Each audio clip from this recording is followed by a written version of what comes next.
briga entre família, né? Descendentes, Jacó e Saul. É bem forte para nós. Trazemos para os dias de hoje. Vai ser interessante essa lição aqui nessa manhã. E eu quero a participação dos irmãos para nós aprender mais. Cada um ensinando o outro. Porque aqui na lição fala que nós temos que começar daqui, né? A aprender entre os irmãos. Ter comunhão entre os irmãos. Porque começando daqui, nós levamos para fora. Se nós não tivermos união e comunhão com os irmãos aqui dentro, por que nós vamos levar para fora? Então vamos aprender junto a lição para poder estar afiado, para poder levar essa lição para outros que precisam. Vamos lá? O título da lição, Obadias: O juízo divino virá. Aqui no texto de referência, Obadias, no versículo 3, diz assim: A soberba do teu coração te enganou, com o que habita na fenda das rochas, na sua alta morada, diz no seu coração: quem me derribará em terra? Esse versículo aqui, não tem muita coisa para a gente pesquisar em Obadias, mas esse versículo já fala, né? A soberba do povo de Edom. Por que ele tinha essa soberba?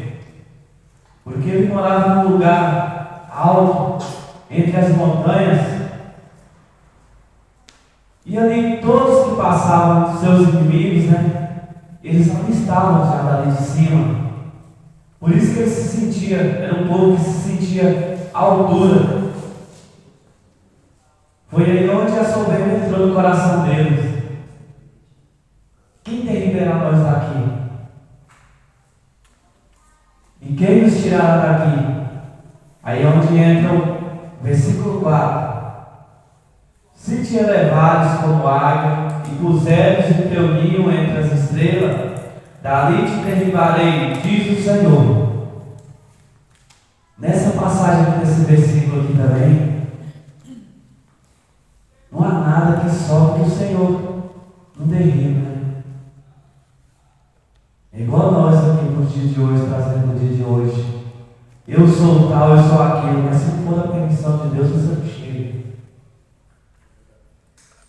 Eu estou no alto escalão, mas se não for da permissão de Deus, você não vai chegar lá. Você nunca passa sobre a palavra, sobre o Senhor. Você tem que descer e deixar o Senhor ainda descer. Aleluia. E na lição aqui fala que eles achavam de alto escalão, achavam que ninguém derribaria eles lá de cima, né? E lá no versículo 21, aí eles falam: E levantar-se-ão os salvadores do monte Sião, para julgar a montanha de Saul, e o reino será do Senhor. O juízo divino virá, é a lição que diz. Vamos por introdução. O livro de Obadias tem a peculiaridade de proferir suas palavras contra os edomitas, por causa do mal que causaram a Judá e Jerusalém. A mensagem de Obadias retrata a ira de Deus contra os edomitas.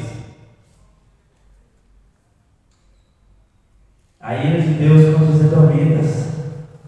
Lembra lá na passagem de Moisés, né, quando Moisés queria passar com o seu povo? Ele só queria passar, não era? Quem lembra dessa passagem? Quando Moisés pediu para passar na terra dos edomitas, e eles não deixaram. Verdade. Eles passaram. E eles não pediu comida, não pediu água, mas só queria passar. E eles não deixou. Ponto 1. O cenário da mensagem do profeta Obadias. Os descendentes de Esaú hostilizavam abertamente os descendentes de Jacó, considerando-os como um povo irmão. Tal comportamento suscitou a ira de Deus, e por meio do profeta, o Senhor anunciou o fim daquele povo. Nós precisamos frisar nesse ponto aí. Esaú era qual povo? Os edomitas, né? Sim. Jacó era o povo israelita. Não é diferente de hoje, irmãos. Hoje vemos muitas coisas aí, briga entre os irmãos. E aqui está em família, não é? O israelita com os edomitas. E eu frisei aqui uma passagem aqui, que a briga entre eles suscitou a ira do Senhor, que por meio do profeta o Senhor anunciou o fim daquele povo. A revista ela é bem clara aqui na lição. Se você for olhar ela assim, você já vai entender. Não tem muita coisa que você pesquisar, mas a revista própria já ensina. Aí mais na frente, as palavras de Obadias a Edom foram: a soberba do teu coração te enganou. Obadias 3. E por que a soberba do teu coração te enganou? Por que esse versículo fala assim? É igual eu falei lá no começo, né? Eles habitavam a uma terra que era uma terra de montanhas, difícil acesso. E era um lugar que era alto. Qualquer inimigo que passasse pela sua terra era vista por eles. E ali eles achavam que era o tal, né? Achavam que ninguém poderia derrubar aquele povo. Foi então que o Senhor falou. É a passagem que eu falei lá nos versículos anteriores. É a cidade de Edom. 1.1. Conhecendo o povo um pouco mais o profeta. O nome Obadias significa servo do Senhor. Nada mais é dito a respeito dele e suas palavras. Revela um pouco do profeta. Não há consenso quanto à data de sua profecia. É uma das mensagens proféticas mais difíceis de se estabelecer uma data. O título de informação recorrendo vários comentários sobre o livro de Obadias. Quanto ao aspecto da data, as opiniões chegam a variar do 9º até o 2º século antes de Cristo.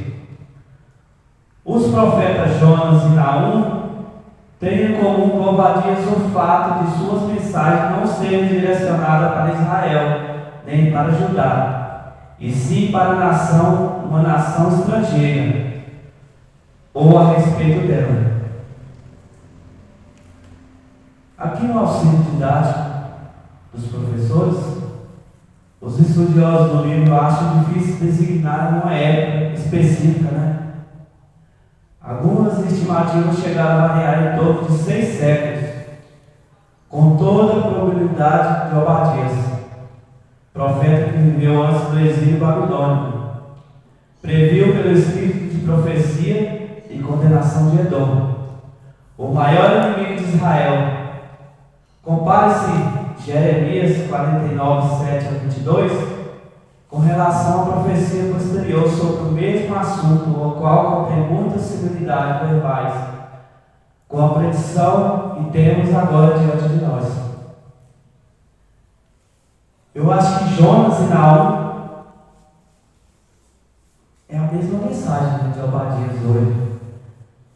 Porque Jonas foi tirado de um lugar para levar para outro lugar, né? Naum a mesma coisa. 1.2. A mensagem do profeta. Obadias inicia sua profecia dizendo que recebeu uma visão da parte do Senhor a respeito de Edom. O profeta anunciou que os edomitas seriam castigados, assim como outros povos inimigos do povo de Deus. Isso porque os edomitas se alegraram quando Jerusalém foi conquistada pelos babilônicos. Essa postura desagradou ao Senhor por meio do profeta Obadias. Anunciou sua destruição. Embora o cerne da mensagem do profeta fosse o castigo do povo de Edom, Obadias não deixa de trazer uma mensagem de esperança ao povo de Deus. Ele discorre acerca do dia do Senhor. Nesse dia o profeta afirma que o Senhor traria justiça contra os inimigos dele, assim como vitória para aqueles que permanecessem fiel a Deus. Obadias 17. Embora não haja detalhes de como será esse dia, o profeta afirma que o reino será do Senhor. Obadias 21. Aqui a mensagem do profeta, quando ele fala que o povo se alegrou, né, com a conquista de Jerusalém, lá de Israel, na época de Nabucodonosor, né? Não agradou o Senhor. Trazendo para os dias de hoje, o que vocês acham? Quando você chega em algum lugar e as pessoas começam a zombar, você acha que é diferente daqui de antigamente? Não é diferente.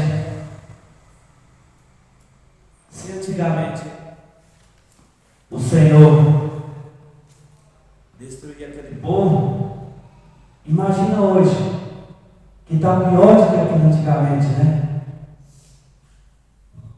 Irmão, igual era lá, é hoje também.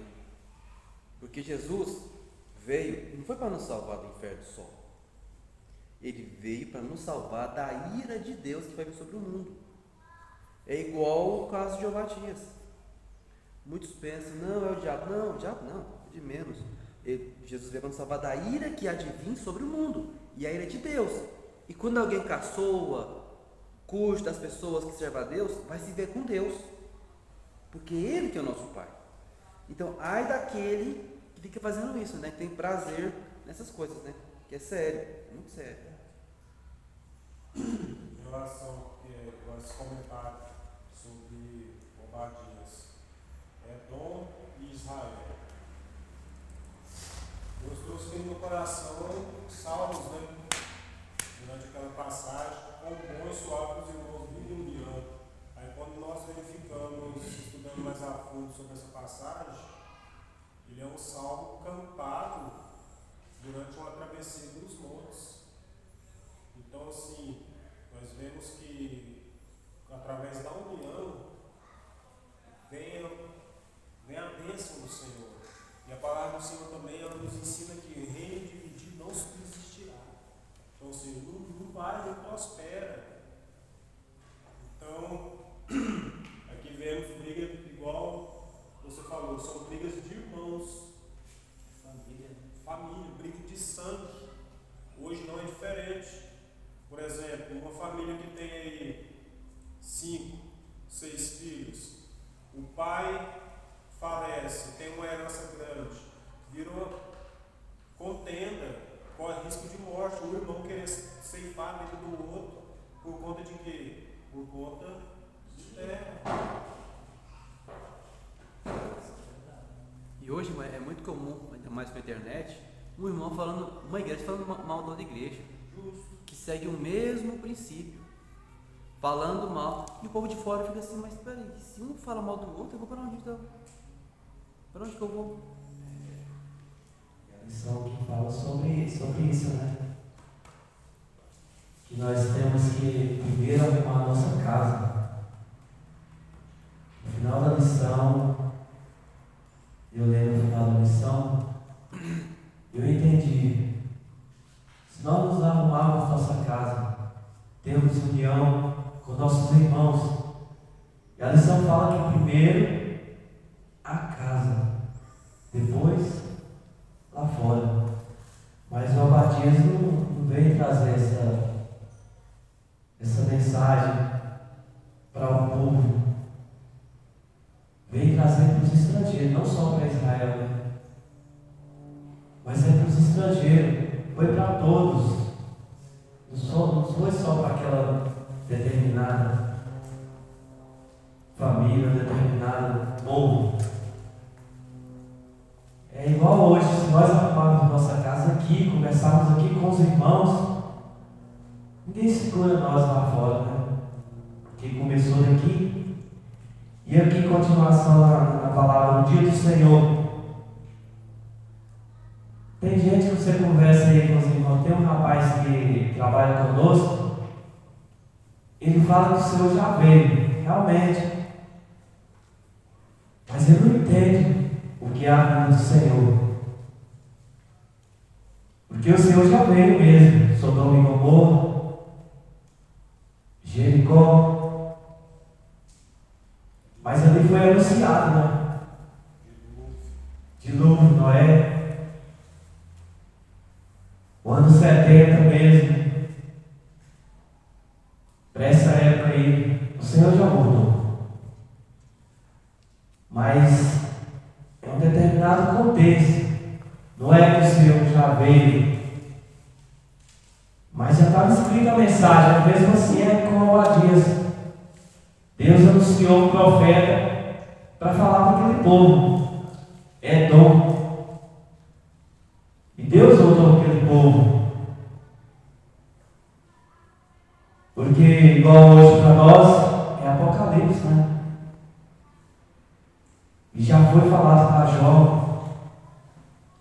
Essa frase, o dia do Senhor, ela vem desde o profeta Joel, né? O dia do Senhor, aí depois vem para Abadias, porque, igual o Anderson disse, em relação à ira, o dia do Senhor, ele é nada mais, nada menos do que o dia do julgamento. Ele caracteriza o quê? O que essa frase transmite para nós? Olha, o dia do Senhor virá. Ou seja, não tem o dia exato e não tem a hora exata. Mas o dia, na hora dele, vai chegar. E ai de quem não estiver preparado. Que aí onde nós vemos já no Novo Testamento a parábola das 10 virgens. Devemos estar preparados para qualquer momento. E vigilantes. É igual a gente fala na palavra do rapaz daí, porque Jesus já voltou. Ele não, você está num contexto diferente aí, ó. Realmente, Jesus já voltou para alguns. Vem voltando todo dia. Todos os dias. E hoje nós temos a mensagem que foi transmitida para João, que é Apocalipse, né? Então, cada dia mais, se você não estiver vigilante, estiver dentro da palavra, Jesus virá para você. Amém. 1.3. Deus comanda a história. No primeiro versículo, o profeta diz que as nações estariam se levantando contra Edom. Visão de Abadias. Assim diz o Senhor Jeová a respeito de Edom. Temos ouvido a pregação do Senhor, e foi enviado às nações o embaixador dizendo: levantai-vos, levantemos contra ela para a guerra. Abadias 1. Embora por motivos diferentes as nações se declarariam guerra a Edom, estaria na realidade cumprindo o propósito de Deus sobre aquela nação, mesmo que desconheça tal fato. Isso fica evidente que Deus comanda a história e conduz em direção à sua vontade final. É igual nós comentamos aí, né? É na hora de Deus. Não é na minha hora, nem na sua, nem na dele. Mas o dia do Senhor virá. Mas quem comanda a história é Deus. Eclesiastes 3, né? Há tempo para todas as coisas. Assim diz o Senhor. E o Senhor disse, como prova de origem e autoridade divina da sua mensagem, que anuncia o juízo moral de Deus contra as nações, inclusive Edom, por sua crueldade contra Israel.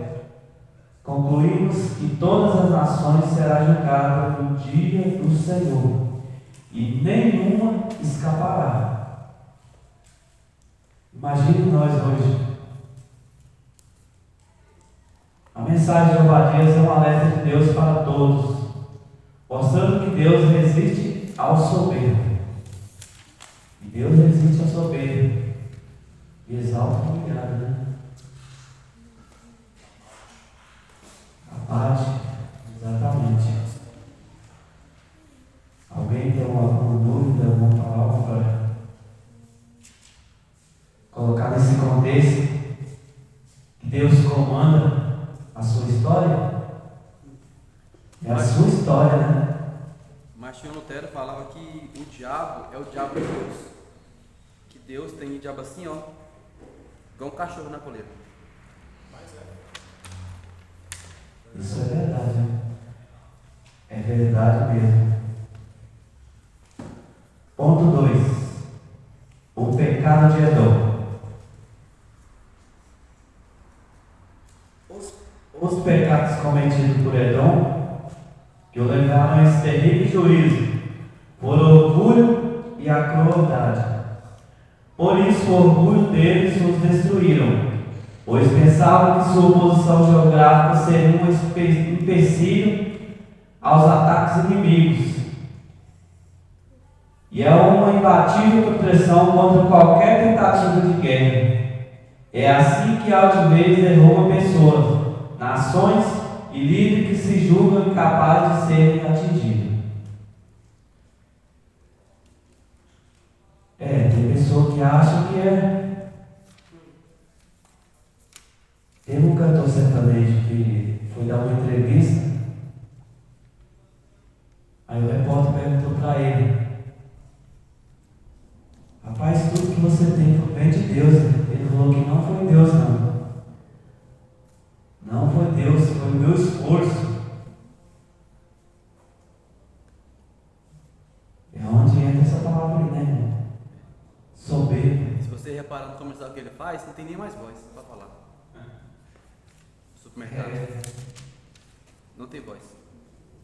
professor, deixa eu só ter aqui um comentário que tem aqui rapidinho.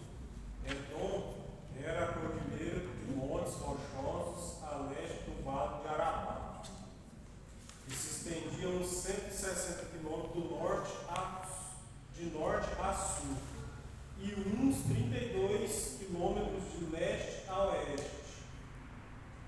Era bem irrigado e tinha abundantes pastagens. Era capital cravado no alto de um penhasco íngreme que denominava um vale de extraordinária beleza, muito para dentro dos profundos vales das montanhas. Da soberba. Além de ser fortificada, era bonita e tinha pasta. E era a localização. Então, ou seja, é onde entra a passagem do salmista.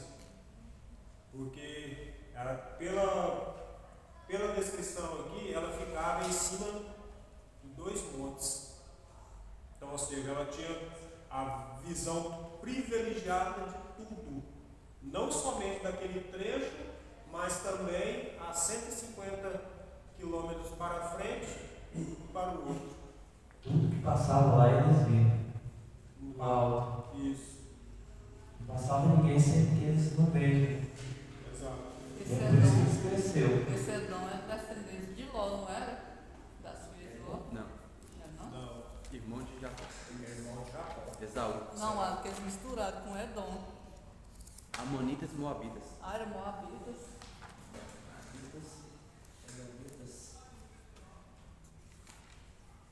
E esse 2 aí? É igual Jericó, né? A diferença de Jericó é que Jericó era cercada pelo muro que cabia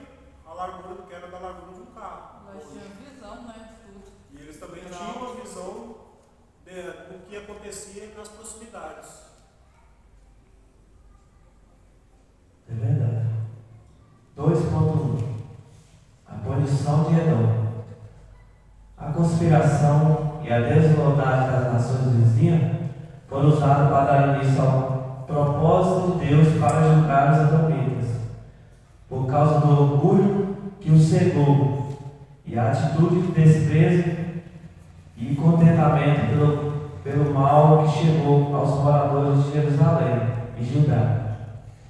A ira do Senhor se acendeu contra eles. Os edomitas foram exterminados como povo ao longo do tempo. O lugar de sua habitação, antes lugar de segurança e invencibilidade, tornou-se uma das mais inócuas da terra. A palavra de Deus é fiel e se cumpre na vida de todos, ainda que pareça inabalável em suas posições e os seguros dos seus recursos. E fizeram pão, né?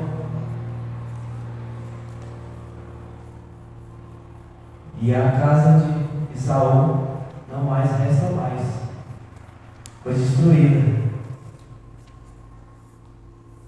Por causa do orgulho, né? Achou que era mais. É igual, né? Nabucodonosor. Verdade.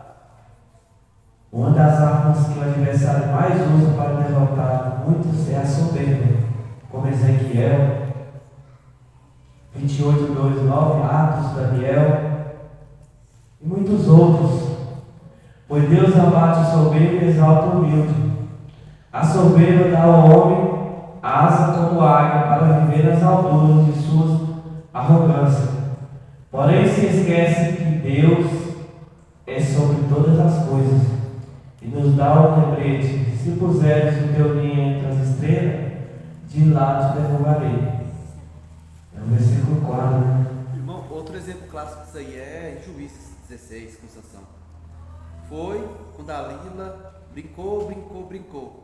Aí quando cortou o cabelo, ele falou assim: não, eu vou levantar e vou derrotar igual as outras vezes. Coitado. Soberba. Exatamente, trazendo para os dias de hoje tem muitos, né? A pessoa brinca com o pecado, né? Não vou cair não vai descobrir, ninguém descobre. Descobre? Foi após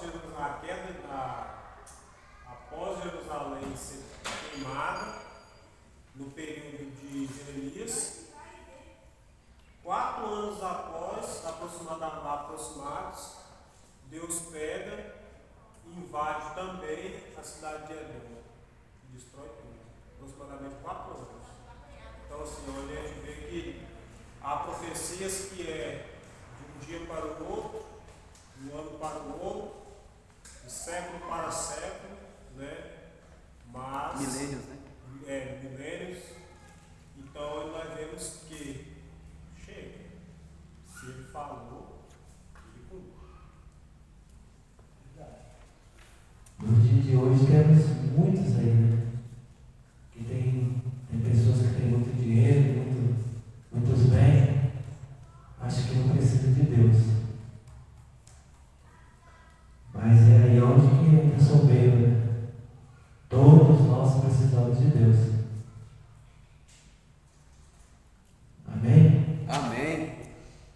2.2. A violência agrava os conflitos. Os edomitas se negaram a ajudar o povo de Israel. Quando eles te precisou